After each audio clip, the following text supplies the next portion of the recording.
Hello mọi người, hôm nay mình sẽ giới thiệu cho các bạn một cái tính năng cũng khá là hay của ePlan, đó là Property Overview, có nghĩa là chức năng xem tổng quan về thuộc tính của các symbol hoặc là những cái đối tượng khác ở trong ePlan. Thì cái tính năng này nó cũng khá là giống với cái chức năng là Edit in Table. Thì các bạn có thể vào cái playlist ePlan Electric Positioning nè, các bạn xem cái video là Edit in Table ở đây. Cái này thì nó phức tạp hơn nên nó khá là thời dung lượng của nó tới hơn 18 phút, thì các bạn có thể xem tham khảo ở đây. Đó. Rồi, Property Overview, chức năng xem tổng quan thuộc tính. Rồi, mình sẽ chuyển qua một cái trang cụ thể ha. Ở đây mình sẽ có một cái trang là một cái mạch nguồn đi, có cái relay bảo vệ đi, đó, có đèn báo pha vân vân. Rồi, mình sẽ bật lưới lên các bạn. Rồi, tính năng này thì các bạn di chuyển cho mình tới cái tab Form này. Ở đây nó sẽ có cái nút là Property Overview, đồng thời nó có cái tính năng là Edit in Table, và mình đặt tên cho nó là cái phím tắt Ctrl Q nha, Edit in Table nha. Thì nó gần giống nhau nên là nó nằm ở chung một cái group là Edit. Đó. Rồi các bạn bấm vào đây, nó sẽ hiện lên một cái bảng thuộc tính bên tay phải cho các bạn nè, Property Overview nè. Rồi mình ví dụ như bên đây mình sẽ có cái cầu chì để cấp nguồn cho cái đèn báo pha, và cũng như là cấp nguồn cho cái relay bảo vệ nguồn. Rồi nếu mà mình nhấp chuột bình thường theo cái cách cũ thì chúng ta muốn xem thuộc tính hoặc là sửa thuộc tính của những cái symbol này thì chúng ta có thể, một là chúng ta click chuột phải, chúng ta chọn Property. Đó, thì các bạn đợi một lúc thì cái bảng này nó mới hiện lên, hoặc là các bạn bấm phím tắt Ctrl D nó cũng hiện lên. Đồng thời nếu các bạn muốn sửa thuộc tính của ba cái symbol này một lúc thì các bạn làm tương tự, mình chọn hết ba cái, chọn Property. Đó các bạn thấy không? Thì mình phải chờ 1 đến 2 giây thì nó mới mở được cái bảng này lên. Tuy nhiên ở đây nó có cái tính năng là Property Overview, các bạn bấm lên thì các bạn chỉ cần nhấp chuột vào cái symbol này thôi. Thì các bạn nhìn qua tay phải nè, các bạn thấy không? Là ngay lập tức cái bảng thuộc tính của và giá trị của cái symbol nó hiện ngay lập tức luôn. Đó, ví dụ như đây 1A nè, 1A nè, đó. Mà các bạn muốn là đổi qua 2A chẳng hạn thì chúng ta sửa trực tiếp ở đây vẫn được. Đó, 2A các bạn thấy chưa? Ở đây thì nó sửa lên thành 2A luôn. Đồng thời nếu mà chúng ta muốn sửa nhiều symbol thì chỉ việc là chúng ta quét chọn hai cái symbol cùng một lúc mà chúng ta sửa là 2A. Đó, 2A. Đó các bạn thấy không? Rất là nhanh luôn. Tương tự thì các bạn có thể muốn là nhiều cái symbol khác cũng được. Khi mà giá trị, cái value, cái giá trị ở cái thuộc tính này nó khác nhau ở các cái symbol thì nó sẽ hiện cái dấu, các bạn thấy trên màn hình nè, là cái dấu nhỏ hơn, dấu lớn hơn và có dấu 3 chấm ở giữa. Ví dụ chúng ta sửa hết là 1A. Đó, đúng chưa? Rồi thì tất cả thì nó đều sửa lên 1A hết. Đây mà tính năng cũng rất là hay.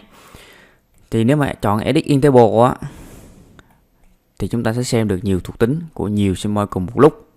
Chúng ta có một cái bảng luôn. Còn ở đây thì chúng ta chỉ xem được một cái số cái thông tin đơn lẻ thôi, đơn lẻ thôi, chứ không có xem nhiều symbol cùng một lúc ha.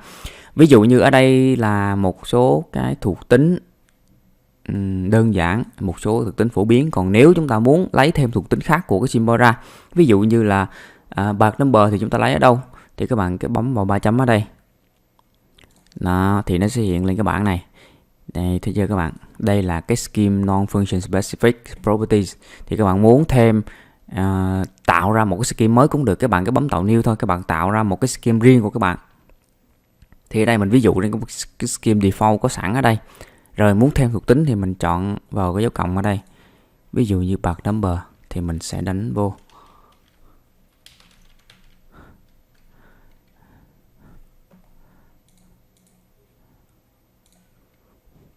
Rồi,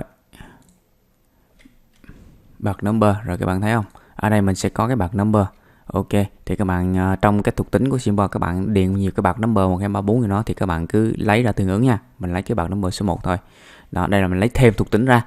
Tương tự thì symbol này nó có nhiều cái thuộc tính khác thì các bạn có thể lấy ra cũng được. Đó là tùy các bạn. Đó, thì cái bạc number hiện giờ thì cái đây nó chưa có bạc number gì cả. Đó, nó không có bạc number thì nó sẽ không có hiện ra ở bên đây. Đó, các bạn thấy chưa? Nó không có cái bảng number nào cả. Rồi, ở đây nó có một cái scheme khác là Format Graphic. Ví dụ như các bạn vẽ về graphic. Đó. đường line, rồi hình chữ nhật, hình vuông, hình tròn gì đó vân vân. Thì ở đây sẽ có cái tất cả thuộc tính liên quan về line này, color nè, rồi thuộc tính light type, rồi button length, layer vân vân.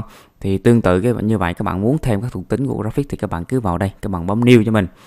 Rồi bây giờ mình sẽ so sánh cho các bạn thấy là sự khác nhau khi mà sử dụng Property Overview và cái Edit in Table.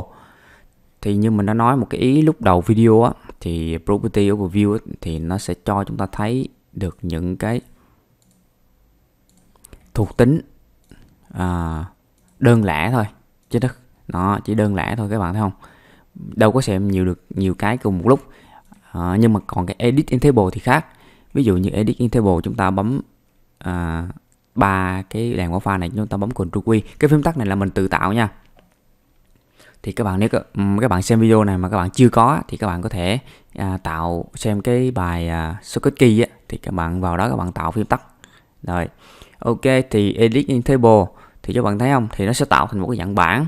Ví dụ như có bạn có 10 cái đèn hoặc là có 10 cái motor đi, thì những cái motor nào thuộc tính giống nhau thì các bạn copy từ motor này qua motor kia đi chẳng hạn. Chúng ta có một cái bảng để chúng ta so sánh và nó trực quan hơn đó. Còn cái Property Overview á, thì nó chỉ có đơn lẻ cho từng cái symbol thôi, chúng ta không có xử lý nhiều cái symbol cùng một lúc được. Đó, được.